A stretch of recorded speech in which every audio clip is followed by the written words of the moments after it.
In the grand American tradition of making things bigger and better, this is the world premiere of the 2024 Toyota Grand Highlander.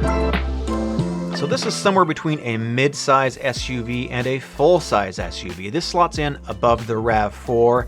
That's just a two-row SUV, and this is below the Toyota Sequoia. And there's a lot of three-row SUVs on the market, about 15 of them by my count, so Toyota is putting its hat in the ring, and they're coming out with something that I think is a pretty unique and pretty interesting offering. The regular Highlander does have a third row, but it's not really made for full-size adults like me. This has 98 cubic feet of space behind the front seats, and the regular Highlander has 84, so this has definitely got a bigger, better interior space. Behind the third row, you can put 7 carry-on suitcases, and in the regular Highlander, there's just not that much space for cargo. We've got 3 powertrains here in front-wheel drive and all-wheel drive, so a lot of different combinations.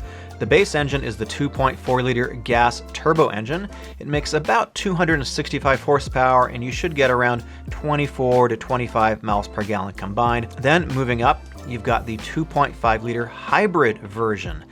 This is going to make around 243 horsepower, and you should expect somewhere around 34 miles per gallon combined. This is pretty good MPG for a rather large SUV. And then at the top of the spectrum, we have the Hybrid Max. Now this is an all-wheel drive only. The other 2 variants you can get in front-wheel drive and all-wheel drive. And this seems to be the same power plant that Toyota is using in the Crown. But here it's tuned for more horsepower. So this is a 2.4-liter turbo engine plus hybrid. That means you're going to get a front and rear electric motors in this. And the combined horsepower is about 362, and it has 400 pounds-feet of torque, which is a lot of torque. That's going to give you a 0 to 60 time of just 6.3 seconds. That's pretty quick. And you're going to get 5,000 pounds of towing capacity, so this is a real sort of workhorse, do-everything SUV. No official word on the MPG for the Hybrid Max, but my guess is you're going to get somewhere around 30 mpg combined. They've updated the exterior design quite a bit too, so you're not going to confuse it with a regular Highlander. Below we've got a Highlander Hybrid, and up here is the new Grand Highlander.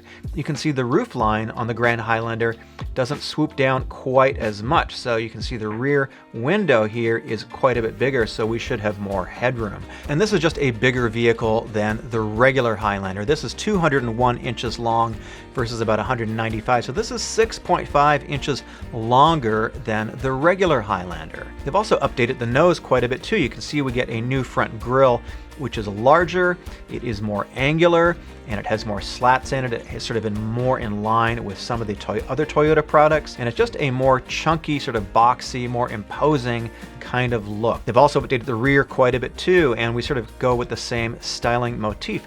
Everything is a little boxier, a little less round, a little less flowing. We now have these C-shaped taillights. You can see here the rear window cutout is just a little bit more angular. It's a little more round over here. Overall, just a chunkier, more aggressive, more sort of boxy, and I would say traditional kind of look. It's not quite as soft. It's a little more masculine. So this vehicle is just a little bit more premium than the regular Highlander. In the center, you have a 12.3-inch display, which is standard. It has Toyota's new infotainment system, and it also has a very large center console. They say you can fit a tablet in here. You've got 2 USB ports up front. You've also got wireless charging. And then on the passenger side up front, you have yet another USB port. Now in the second row, you've got AC controls, another 2 USB ports, and you've got cup holders.